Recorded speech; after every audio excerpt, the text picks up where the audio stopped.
They're back, and hallelujah to that.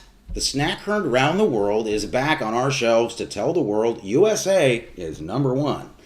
I'm speaking, of course, of the Twinkie. We can all now return to eating ingredients many can neither understand nor pronounce.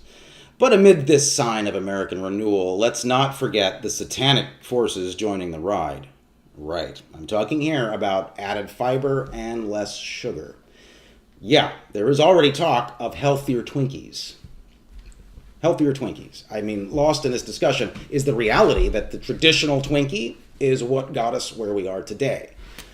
I mean, if we'd been eating healthier, all-natural ingredient Twinkies all this time, we might have become Europe. Europe, it's not just losing wars, but apologizing for even trying to win them. So let's face it, being American means never having to say you're sorry to your colon. So let's just take a moment here to remember those dark days of the Twinkie demise. It was only last year, the same month the Marxist Muslim returned for another term as president, that we learned the esteemed Hostess Brands Incorporated would be no more. It was the end of so much which could be described in just two words: Wonder Bread. The irony was not lost. We had a black president, all right, again, but no more white bread. Coincidence? Maybe. The old joke was that Twinkies would be the only survivors of a nuclear war, and now we know the only survivor, in fact, would be Al Gore. Twinkies would vanish, but Al Gore would survive to tell all of us all about the tsunamis flying our way unless we started riding his damn bicycles. With Twinkies gone, nothing would stop him. Nothing. Some at the time asked if life would really be worth living.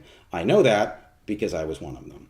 But then, hark, the nightmare awakes. The Twinkie returns. We can only thank the new owners, unafraid to stare down the delivery drivers and others like them committed to sucking off this land of plenty.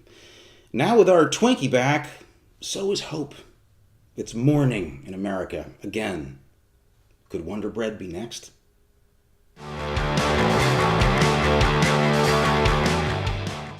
Oh, what do you know? A global scourge called the Twinkie that can be traced to our gluttonous quest for American hegemony is back. And in its reborn future is on the same death march that marked its history. The Twinkie. Yeah, those tiny tubes of chemically constructed ketone colors that can survive nuclear holocaust are back to menace innocent families yearning for seaweed salad. And the new, leaner, meaner Twinkie owners are banning unions in order to cut costs. Well, of course, right? That'll make it easy to employ all those underage slave laborers who dream of going to school one day as they struggle to speak intelligible English. Yes, that's right, I'm talking about Southerners. Interesting, isn't it? Think about it. The Twinkie returns at the same time Paula Deen disappears. Or does she? Here's a live question for all of us to consider. Have you ever seen Paula Deen and a Twinkie at the same time? And if not, why not? Huh? Well, something to ponder. In any case, much more than just a snack, the Twinkie is a metaphor. An oleaginous clump of fakery wrapped in the callous corporate chicanery of mass appeal. Do you know what I'm talking about? Of course you do. Because if you don't, you're an oleaginous fake wrapped in the callous corporate chicanery of mass appeal. Try explaining that to your children.